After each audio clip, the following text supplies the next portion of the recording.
set 2 plates on the table just like every Christmas Eve for the last 6 years. Candles. Her favorite wine glass, filled halfway so it wouldn't spill if she rushed in late. I even folded her napkin the way she liked. The fancy triangle fold she once said made her feel like she was eating somewhere important. My phone buzzed before I finished lighting the second candle. Vanessa. Board emergency. So sorry. Don't wait up. I stared at it for a second too long. 4th time this month, I said out loud to no one. I typed back, no worries. Love you. Then I deleted no worries and just left love you because it wasn't fine. But saying that never changed anything anyway. I sat down across from her empty chair and ate alone. The turkey I'd spent 3 hours on. The mashed potatoes she used to steal off my plate before I even sat down. I remembered when she used to leave work early just to catch me before I fell asleep. When she'd burst through the door still in her heels, laughing, saying, "I missed your face too much to stay for one more meeting." That woman felt like a stranger now. My phone rang. Claire. "Hey," I said, trying to sound normal. "Don't hey me," she said. "You're alone right now, aren't you?" "I'm fine, Claire." "That's not what I asked." I pushed the potatoes around my plate. She had a board emergency. On Christmas Eve? Apparently the board doesn't believe in holidays. Claire went quiet for a second. Then she said the thing I'd been avoiding all night. "Ethan. She's not choosing work over you." "Claire. She's choosing something over you. And I don't think it's spreadsheets." "Don't start." "I'm not starting anything. I'm just saying what everyone else is too scared to say to your face." She's the CEO of a company with 400 employees. She works late. That's the job. 4 cancellations in 1 month isn't a job, Ethan. It's a pattern. I didn't answer right away. The candle flickered on Vanessa's side of the table, and for a second I hated how normal this had become. Talking myself out of noticing things. "I gotta go, Claire. Just check on her. Please. For your own peace of mind, if nothing else."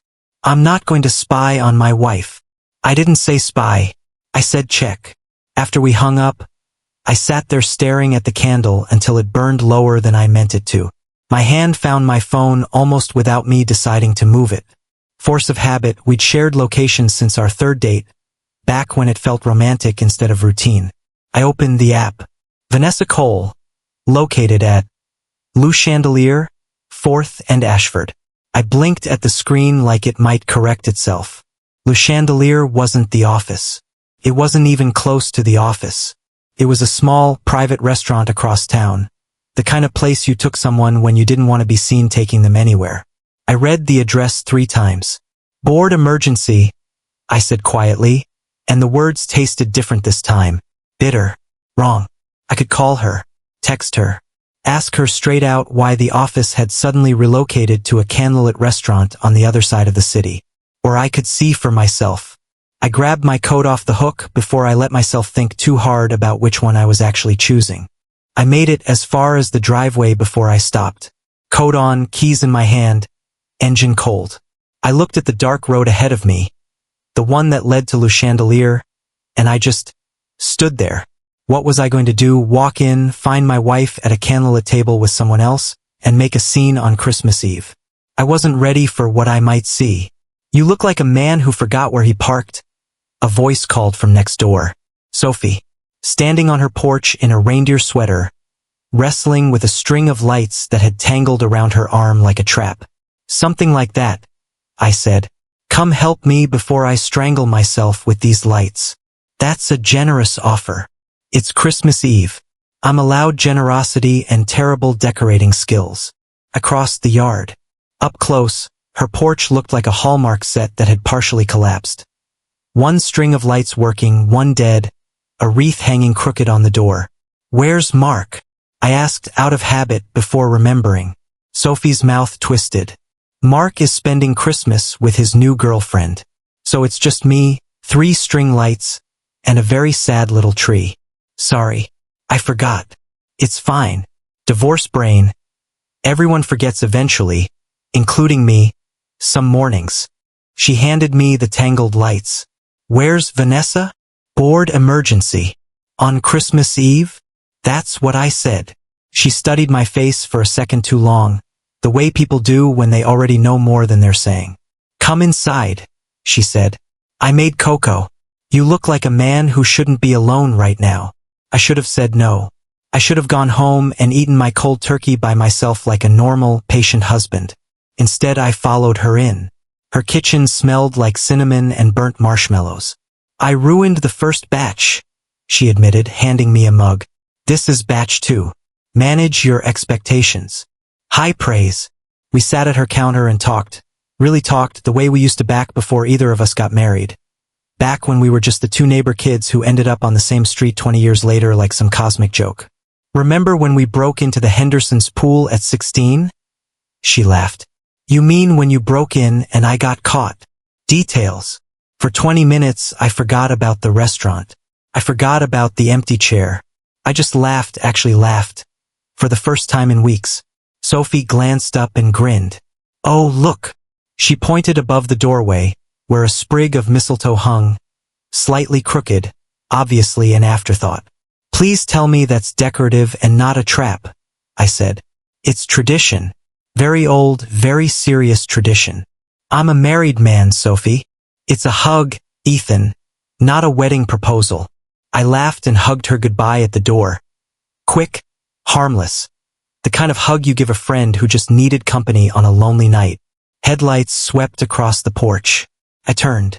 Vanessa's car sat in our driveway, engine running, and Vanessa was already out of it, walking toward us in her coat, heels sinking into the snow. Vanessa! She stopped at the bottom of the steps. Her eyes went straight to Sophie's doorway, straight to the mistletoe, straight to me, arms still half around Sophie. Her face didn't fall the way I expected. It lit up, sharp and sudden, like she'd been handed exactly what she needed. Unbelievable, she said, loud enough for the whole street. On Christmas Eve, Ethan? Really? It's not what it looks like. She pulled out her phone and snapped a photo before I could even step back. Vanessa, wait. Let me explain. Save it. Her voice cracked, but her eyes stayed dry, calculating. I hope she was worth humiliating me for. She turned and walked back to her car.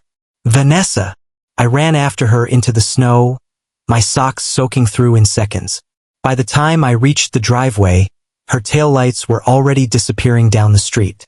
My phone woke me up before my alarm did, buzzing over and over on the nightstand like it was having some kind of seizure. 43 notifications. I sat up and opened the first one, and there it was. The photo. Me, arms around Sophie, mistletoe hanging right above our heads like a spotlight. Vanessa had posted it herself, captioned, "Some people don't deserve a second chance. Grateful for the ones who showed their true colors before I wasted another year on them. Hashtag Merry Christmas. 2,000 likes. Growing by the minute." Called her. Straight to voicemail. I texted her. Vanessa, please let me explain. Delivered. Not read. My front door banged open 20 minutes later, and Claire stormed in, coat half buttoned, phone already in her hand. Explain this to me right now, she said, holding up her screen. It's not what it looks like. It looks like you cheated on your wife with the neighbor on Christmas Eve, Ethan. What am I supposed to think it looks like? Sophie invited me over for cocoa. That's it. There was mistletoe, it was a joke. I hugged her goodbye, and Vanessa showed up at the worst possible second. Claire lowered the phone slowly. Okay, I believe you. But Ethan? She hesitated, and I could see her choosing her next words carefully. Is there anything I should know? Anything going on with you and Sophie that I'm missing? No. God, no. Sophie's my friend. She's been my friend since we were kids. I had to ask. I know. She sat down across from me. Finally, some of the fury draining out of her face. Then why does Vanessa look this happy to destroy you online? I didn't have an answer for that. Not yet. Daniel called an hour later. I hadn't even reached out to him. Someone must have sent him the post. Tell me you have a lawyer already, he said. No, hello. Daniel, it's Christmas. Vanessa's team doesn't care what day it is. If she's posting this publicly, she's building a narrative before you even open your mouth. That's not heartbreak, Ethan. That's strategy. She's my wife. She's the CEO of a company that just weathered a PR crisis with a story where you're the villain. Trust me. Somebody on her team is thrilled about the free sympathy. I sat down heavily on the couch. What am I supposed to do? First, don't post anything back. Don't explain yourself online. It'll only feed it. He paused. Second, I have to ask you something, and I need you to actually think before you answer. Okay. Has Vanessa's behavior seemed off to you lately? Late nights, secrecy, canceled plans, distance. I open my mouth to say no automatically, the way you defend someone out of loyalty before your brain catches up. Then I actually thought about it. The board emergencies. The location that wasn't the office. The way she flinched whenever I asked about her schedule. The relief on her face last night. Not shock. Not heartbreak. Relief. Yeah, I said quietly. Yeah, actually. How long? Months, maybe. I didn't want to see it. Nobody ever does, Daniel said. Look, you need to build your own record. Emails, calendar invites, anything that shows a pattern before last night. If this goes public and ugly, you don't want to be the only one without receipts. After we hung up, I opened our shared calendar out of habit, the one we'd used for years to coordinate schedules, back when we actually coordinated anything. I scrolled back through November, December, meeting after meeting, vague titles like strategy session and offsite planning. Then I noticed something, a name that kept repeating, quietly, buried in meeting after meeting, easy to miss if you weren't looking for it. Attendees V. Cole R. Hale.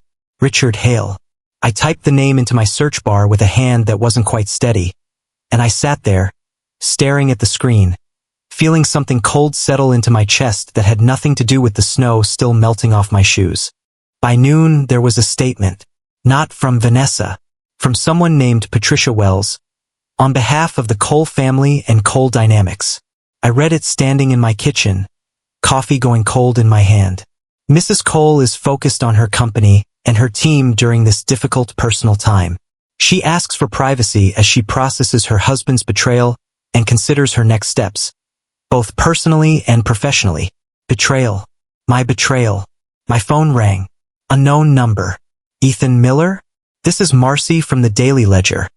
Wondering if you'd like to comment on. I hung up. It rang again 2 minutes later. Different number, same question, different outlet. I turned my phone to silent and sat at the counter, watching it light up over and over like a warning I couldn't turn off. Old college friends texted, then stopped texting. Guys I used to grab beers with went quiet, the kind of quiet that says I don't want to be associated with this until I know how it ends. Sophie knocked around 3, eyes red, a folded newspaper printout in her hand like evidence. I saw the statement, she said. Ethan, this is my fault. I'm calling that reporter back myself and telling them exactly what happened. Cocoa, mistletoe, a hug, nothing else. I'll say it on the record. Don't.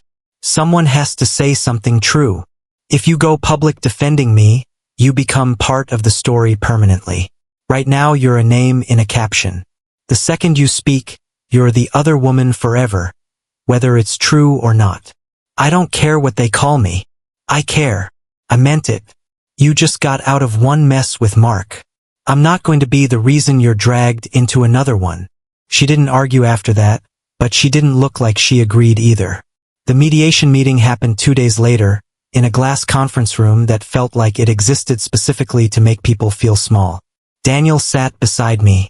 Vanessa sat across the table with her own lawyer, staring at a spot somewhere over my shoulder, never quite landing on my face.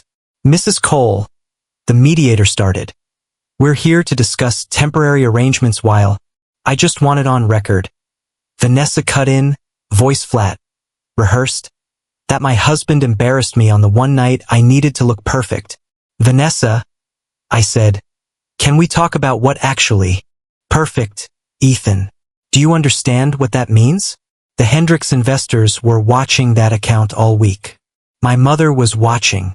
And you're at the neighbor's house under mistletoe on Christmas Eve. You weren't home. That's not the point. It's exactly the point. My voice came out sharper than I meant it to. You want to know what actually happened that night? I'll tell you. But you keep saying the same sentence like it's a script, Vanessa. You embarrassed me. Not you broke my heart. Not I trusted you and you hurt me. Just, I looked bad. She finally looked at me. For half a second, something flickered behind her eyes.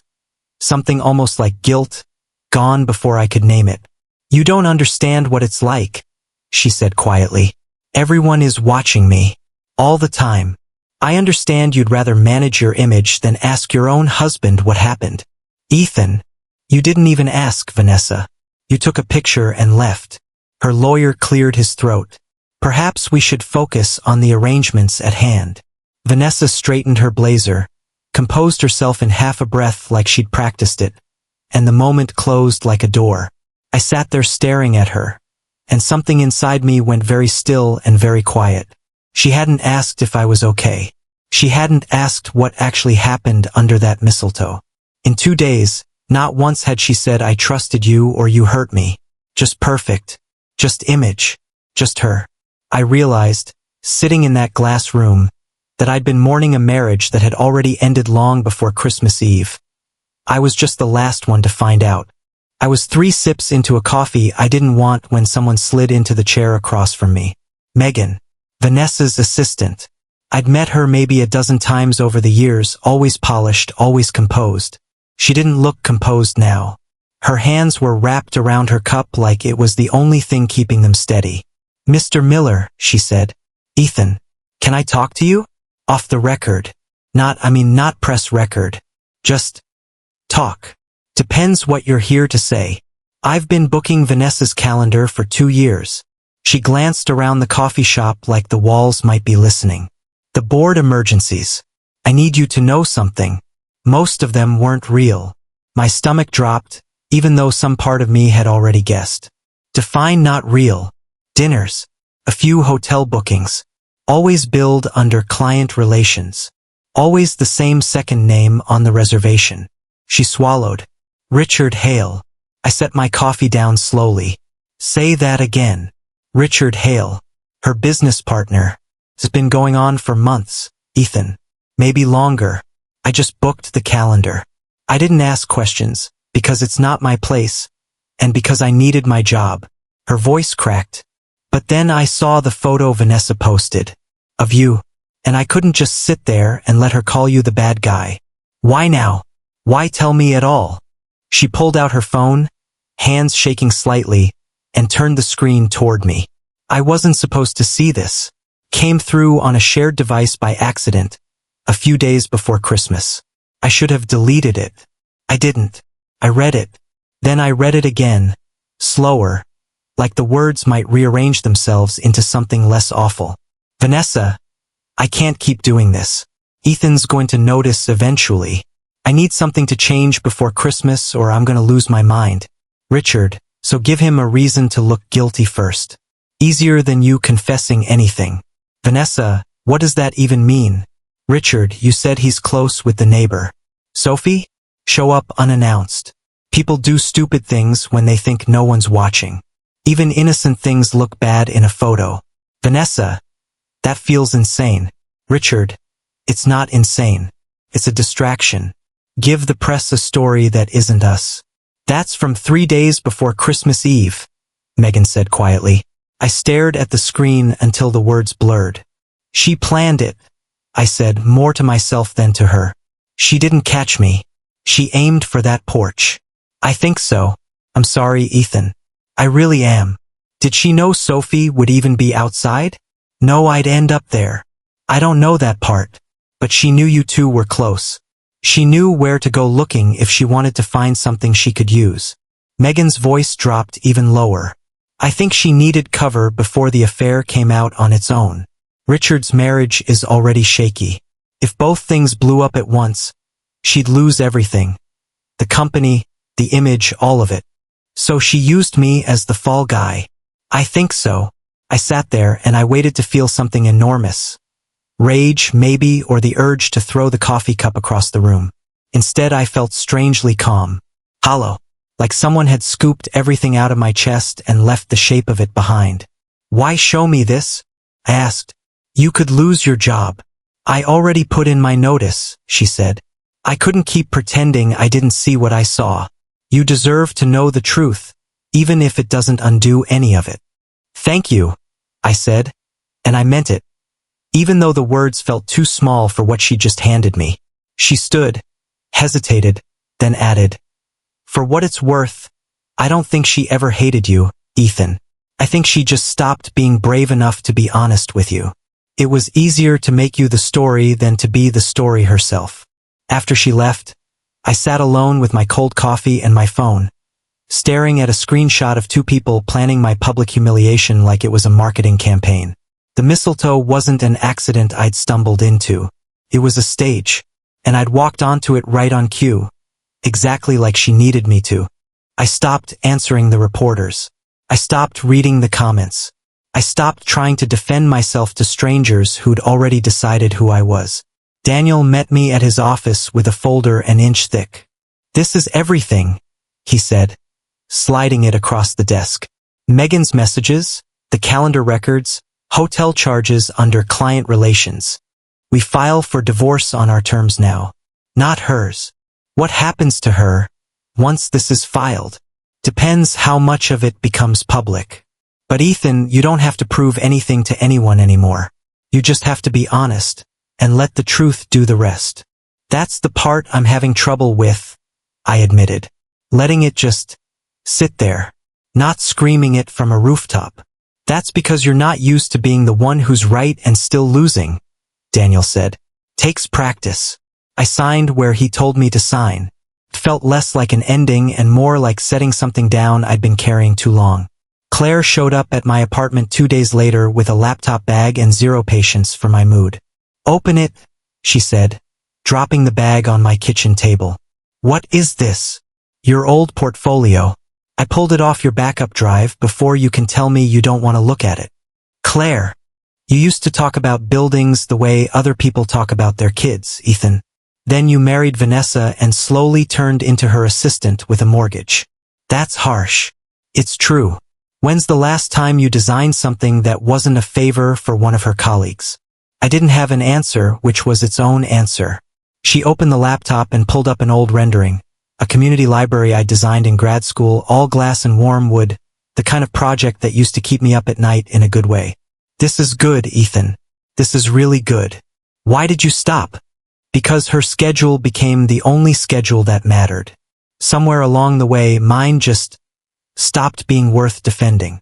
Well, Claire said, closing the laptop halfway. Defend it now, Sophie texted that evening. No agenda like she promised. Just a photo of a badly frosted gingerbread house and the caption architectural integrity questionable. I laughed for the first time in days. Me, that roofline is a structural crime. Sophie, I know. I panicked and used extra frosting as load-bearing support. Sophie, how are you doing? Really? Me getting there. Slowly. Sophie, no pressure. Just checking. Figured you could use one person who wants nothing from you. I stared at that message longer than I probably needed to. No pressure. No performance. No script to recite about looking perfect. Just kindness offered plainly, expecting nothing back. I'd almost forgotten what that felt like. 3 days later, an old grad school contact emailed me about a small renovation project. Nothing huge. A coffee shop looking to redo its front facade. Modest budget. Modest scope. I said yes before I finished reading the whole email. I spent that night sketching by hand, the way I used to before I let Vanessa's calendar swallow mine whole. It wasn't much. A storefront, some new windows, a better use of natural light. But it was mine. Nobody assigned it to me to manage someone else's image. I chose it. That night, I set my phone on the counter, plugged it in, and walked away from it without checking Vanessa's location, without refreshing the news, without waiting for the next notification to tell me who I was supposed to be. I fell asleep almost immediately. It was the first full night's sleep I'd had since Christmas Eve. Claire called me on a Tuesday, breathless, like she'd been holding the news in for an hour just to make sure it was real. Are you sitting down?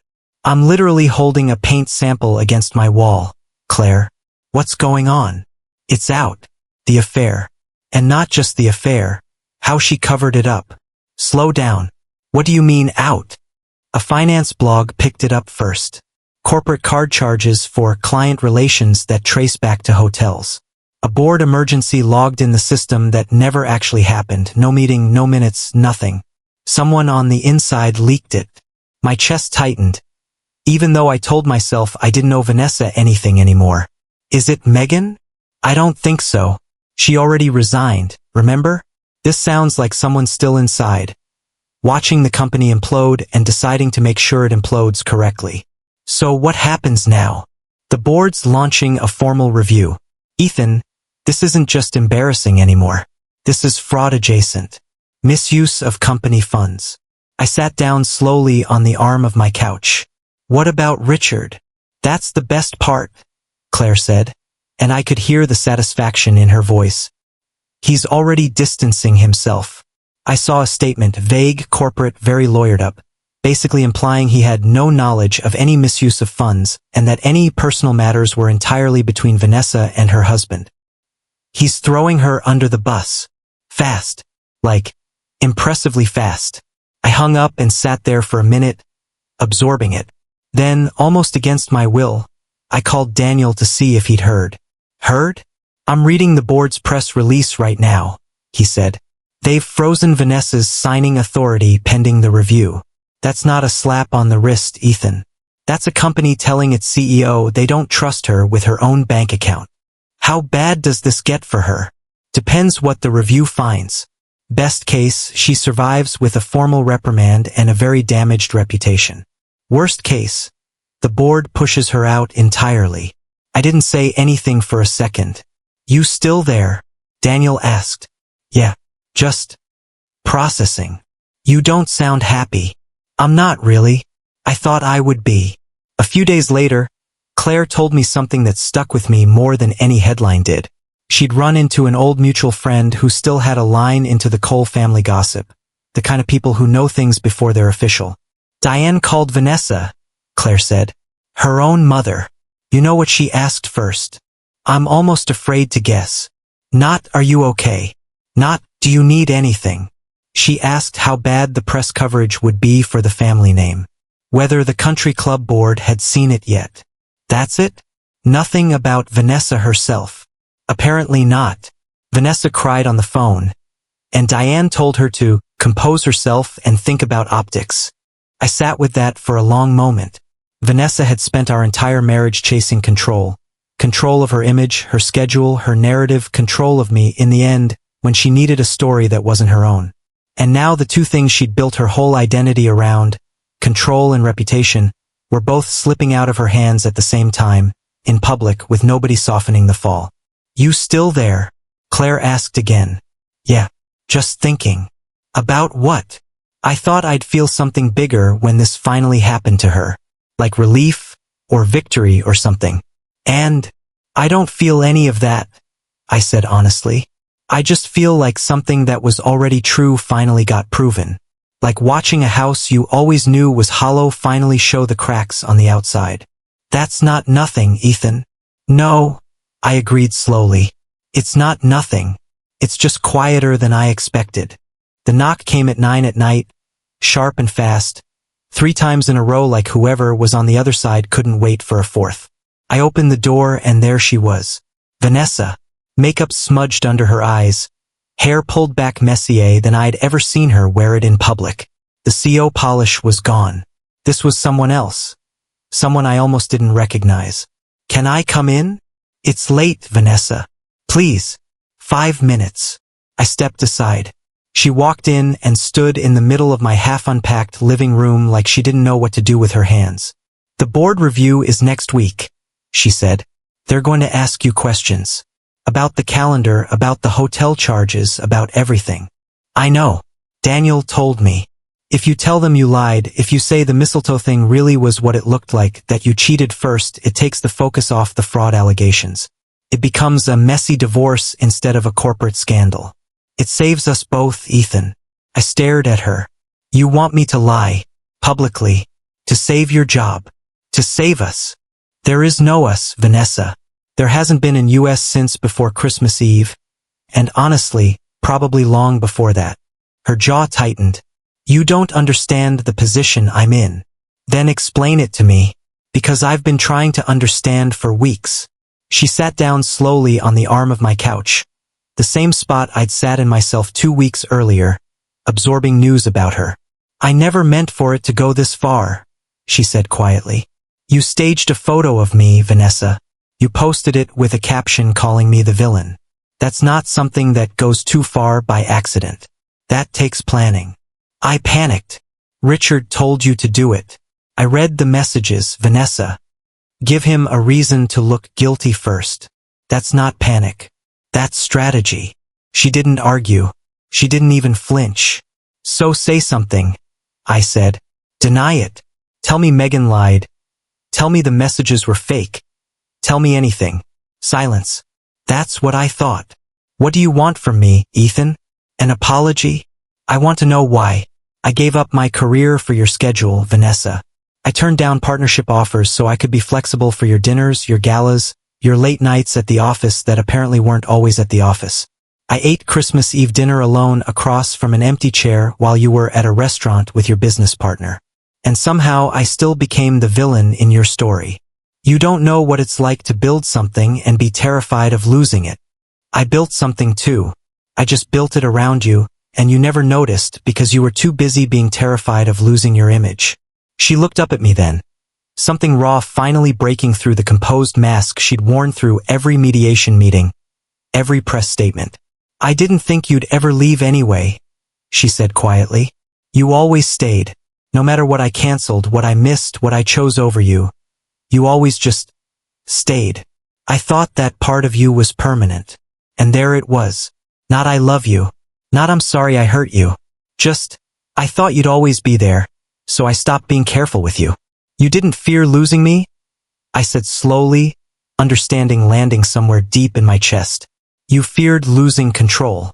Of me, of the story, of how this all looked from the outside.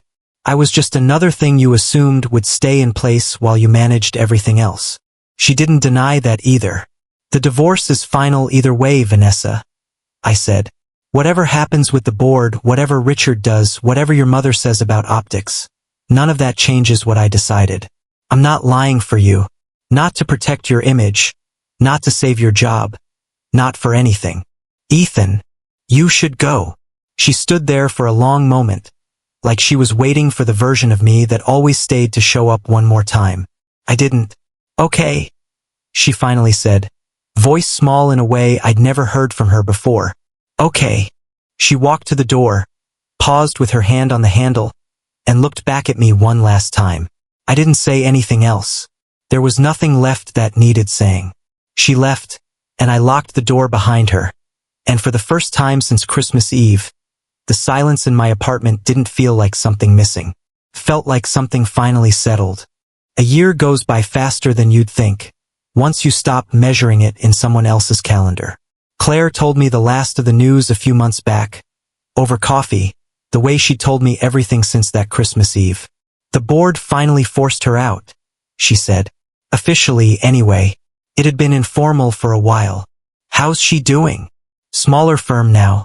Rebuilding from nothing, from what I hear. Richard's long gone. Landed somewhere else clean, like none of it touched him. And Diane? Claire shrugged. Still Diane. Someone told me she asked Vanessa when she'd fix all this and get back to a company people respected. Not how are you? Fix this. Sounds about right. You don't seem upset. I'm not, I said and meant it. I thought I'd feel something bigger when it finally all fell apart for her. Vindicated, maybe. Triumphant. And I just feel free. That's it. Nothing dramatic. Just light. Tonight, a year later, I stood in front of a building downtown with my own name on the plaque out front. Miller Design Group, Ethan Miller, Principal Architect. The coffee shop renovation had led to a second project, then a third, then an actual firm with my name on the letterhead instead of buried in someone else's calendar. I walked home slower than I needed to, just to look at it one more time from the street. Sophie was already at my apartment when I got there, setting the last plate on the table. You're staring at your own building again, aren't you? she said without turning around. Guilty. You've earned it. We've earned it, I said. And she smiled the kind of smile that didn't need to perform for anyone watching. We hadn't rushed anything. A year of slow dinners, honest conversations, the kind of relationship built without a script or a strategy behind it. No staged photos. No captions calculated for sympathy. Just two people who kept choosing each other, quietly, one ordinary day at a time. 2 plates, she said, setting down the last fork. Feels different this year. Good different or bad different? Good, she said. Very good different. I lit the candles. She poured the wine. And for the first time in years, I sat down across from someone who was actually going to stay in that chair. To first years, she said, raising her glass. To first years, I echoed. And to terrible gingerbread architecture. That roofline was structurally sound. Thank you very much. We ate slowly, laughed easily. No clock ticking toward the next cancellation. No phone buzzing with an excuse. After dinner, she stood to clear the plates and stopped under the doorway, glancing up. You didn't, I said. I absolutely did. A small, crooked sprig of mistletoe hung above her head. Deliberate this time. No accident. No ambush waiting outside. Sophie Bennett? Are you setting a trap? It's tradition, she said. Very old, very serious tradition. I crossed the kitchen and kissed her. Slow and unhurried. Nobody's headlights sweeping across the driveway. No camera waiting to turn the moment into a weapon. Just a choice. Mine. Finally, completely mine. Merry Christmas, Ethan, she whispered. Merry Christmas, I said. And for the first time in longer than I could remember, I actually meant it.